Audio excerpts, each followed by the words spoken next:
अंग्रेजों को मंगल पांडे का बड़ा भय लगा, तो उसके बाद 57 में जिसने भी क्रांति की, अंग्रेज उसको पांडे कहते थे। मान लो कहीं पे 1000 लोगों ने क्रांति कर दी, तो अंग्रेजों ने रिपोर्ट में लिखा 1000 पांडे हमारे खिलाफ हो गए। अब भले वो पांडे थे, भले ही आज 4 पांडे को हमने फांसी लगा दी, ये 6 पांडे मान नहीं रहे हमारी बात। तो ऑनलाइन वाले कोई क्वेश्चन पूछ रहे हैं कि जब बाकी भारत विरोध कर रहा था तो राजस्थान वाले संधि क्यों कर रहे थे?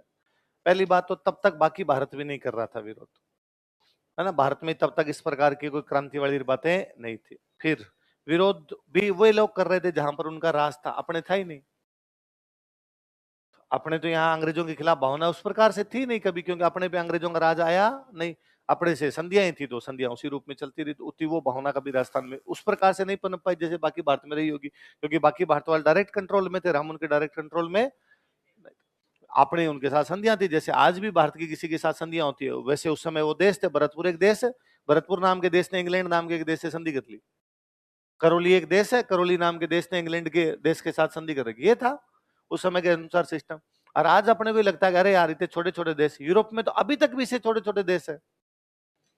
अपने मारवाड़ जो था, इतने में तो यूरोप के 4-5 देश आ जाए।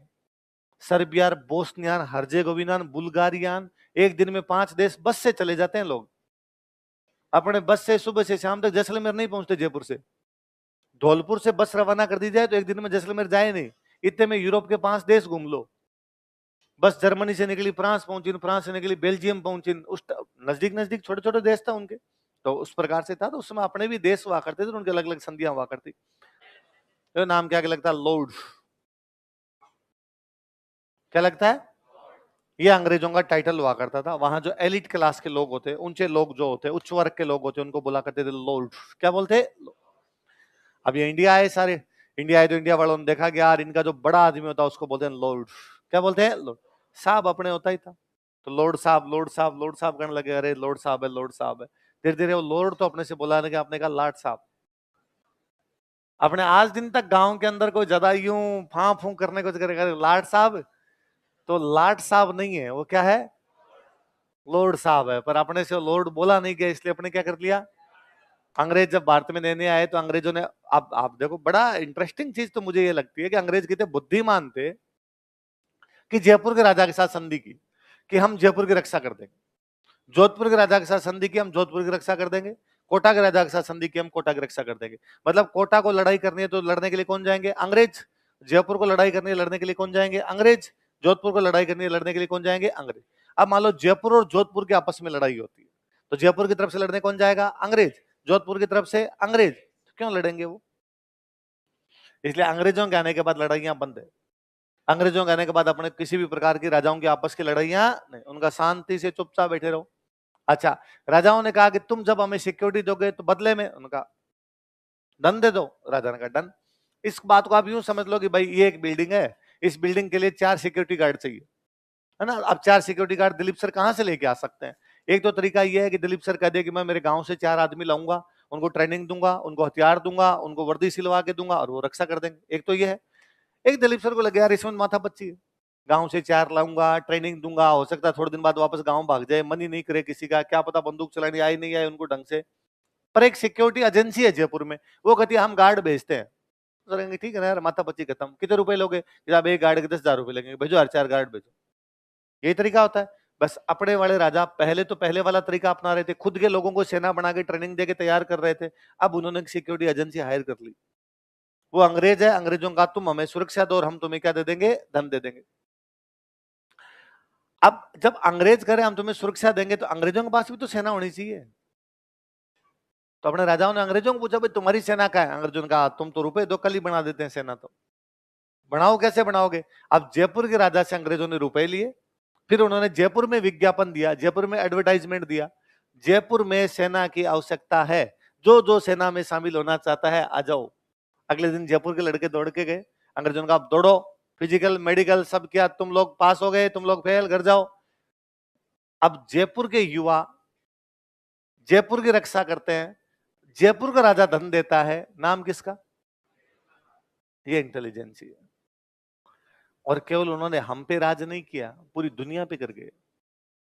आप आज यदि विश्व का मानचित्र देखोगे, वर्ल्ड मैप जाके देखोगे, तो इंग्लैंड दिखता भी नहीं है कहां? इतना छोटा सा देश है, पूरी दुनिया पे राज कर गए। ऑस्ट्रेलिया न्यूजीलैंड में भी वही, ठेठ एकदम साइड में पड़े। अमेरिका में उनका राज, कनाडा में उनका राज, पूरी अफ्रीका वो राज कर गए, भारत वाले पूरे इलाके पे राज कर गए। कुछ तो दिमाग वाले थे। अपने को तो ये कह दिया जाए ना, गांव से जयपुर आते हैं ना पढ़ने के लिए, उसमें भी 4 तो घर वाले सुनाते हैं कि जयपुर भेज रहे हैं, बिगड़ मत जाना। जयपुर भेज रहे हैं, पैसे लगा के फालतू में आ मत जाना। जयपुर भेज रहे हैं, ध्यान रखना कोई जेब ना काट ले तेरी। जयपुर भेज रहे हैं, बस से हाथ बाहर मत निकालना। कोई रास्ते में कुछ दे तो खाना पीना। हर किसी अजनबी पर अपने को विश्वास भी करना। सब चीजों का ध्यान रखना है। वो कहां से आए थे? 7 समंदर पार, ऐसी जगह जिनकी भाषा भी नहीं जानते। अपने कम से कम कहीं भी आए जयपुर में भाषा जानते हैं। अपने को आज उल्टा कह दिया जाना केरल में तिरुवनंतपुरम जाना है, तो अपने सोचे यार भाषा वाला चक्कर रहेगा, क्या करेंगे वहां पे। पर वो आ गए थे, उस समय आ गए थे, इतनी दूर आ गए थे। इंटेलिजेंट लोग थे, दिमाग काम कर रहा था उनका ढंग से। अपना दिमाग खुल नहीं पाया था, उन दिनों बंद हो रखा था, इसलिए वो राज कर गए भाई साहब। उनको राज करना आता था। अपने मौके दिए उन लोगों को, मौके दिए तो उन्होंने क्या कर लिया, राज कर लिया। तो ये तो मैं बात तो वो बता रहा था, जब उन्होंने सेना बनाई थी ना, तो सेना में अब मान लो 10 लोग भागने के लिए गए, 4 पास स्वेच्छा फेल हो गए, तो 4 भर्ती हो गए। भर्ती के लिए अंग्रेजी में शब्द होता है रिक्रूटमेंट। क्या होता है? रिक्रूटमेंट बोलते हैं, रिक्रूटमेंट निकली। तो अंग्रेजों ने 4 को कहा तुम रिक्रूट नहीं, भाग जाओ सारे। तो 4 जने क्या हो गए, रिक्रूट। अब वो 4 गांव में गए, उन्होंने जाकर हम 4 रिक्रूट हैं। अपने गांव वालों से रिक्रूट नहीं बोला गया, इसलिए आज दिन तक गांव में जब कोई फौज में लगता है उसको कहते हैं रंगरूट है। कहते बोल साहब है, आज भी गांव में कोई लगता है तो उसको रंगरूट बोलते हैं। तो रंगरूट नहीं होता है, वास्तव में क्या होता है, रिक्रूट है। वो भर्ती हुआ है, अपने वालों से रिक्रूट बोला नहीं गया तो अपने वालों ने क्या बना दिया। ऐसे कई अंग्रेजी के शब्द है जिनकी हमने जो भाई साहब बेंट बजाई, अंग्रेजों को खुद के नहीं समझ में। अंग्रेजों ने कहा हम भी रंगरूट, अंग्रेजी रंगरूट बोलने लग गए थे बाद में। अंग्रेजों ने कहा हाँ रंगरूट हो तुम, होते तो रिक्रूट हो, पर तुमसे बोला जाएगा नहीं इस जन्म में, इसलिए हम सीख लेते हैं कि तुम क्या हो। 57 की क्रांति हुई थी ना, तो 57 की क्रांति में पहली गोली चलाने वाला आदमी मंगल पांडे। कौन है? तो अंग्रेजों को मंगल पांडे का बड़ा भय लगा, तो उसके बाद 57 में जिसने भी क्रांति की, अंग्रेज उसको पांडे कहते थे। मान लो कहीं पे 1000 लोगों ने क्रांति कर दी, तो अंग्रेजों ने अपनी रिपोर्ट में लिखा 1000 पांडे हमारे खिलाफ हो गए। अब भले वो पांडे थे, भले ही आज 4 पांडे को हमने फांसी लगा दी, ये 6 पांडे मान नहीं रहे हमारी बात। तो अंग्रेजों के अपने यहाँ आने के बाद में कई मामले जोरदार हो गए थे। अब अंग्रेजों ने हमारे साथ संधियां की, और संधियां करने के बाद में कहा कि हम तुम्हारी सुरक्षा करेंगे। तो अपने राजाओं ने उनको कहा तो ऐसा एक बात बताओ, तुम लोग रहते हो कलकत्ता, अंग्रेजों की राजधानी कहां थी? कलकत्ता। करौली के राजा ने कहा मैं तो बेटा हूं करौली, तो करौली से कलकत्ता मैसेज कैसे भेजूंगा? मेरी मान लो लड़ाई हो जाए जयपुर वालों से, तो मैं कैसे कहूंगा तुम्हें कि लड़ाई होगी? अंग्रेजों का भाई साहब आपको आने की आवश्यकता नहीं है, हमारा एक बंदा हमारा हमेशा आपकी राजधानी में रहेगा। वो क्या करेगा? वो यही बात, आपको कोई दिक्कत है आप तो उसको कहना, सेना की व्यवस्था वो कर देगा। हमें कोई आपको बात बतानी होगी, हम उसको मैसेज कर देंगे, वो आपको बता देगा। वो जो बंदा हर रियासत में रहा करता था, उसको बोलते थे पॉलिटिकल एजेंट। क्या बोलते? तो शुरुआत में दिया था पूरे राजस्थान के लिए एक भेज दिया था टोड, लेकिन बाद में धीरे धीरे सबके लिए अलग अलग बना दिए तीनों। जयपुर का अलग, जोधपुर का अलग, पहले तो उदयपुर का बना के सबका एक साथ ही बना दिया। फिर कहा नहीं नहीं भाई, कोटा का अलग करो, बूंदी का अलग करो। उस बंदे क्या बोला करते थे? पॉलिटिकल एजेंट, या उसका एक नाम और था, उसको बोलते रेजिडेंट। क्या बोलते थे? रेजिडेंट। 2 नाम है, बताओ क्या क्या 2 नाम है?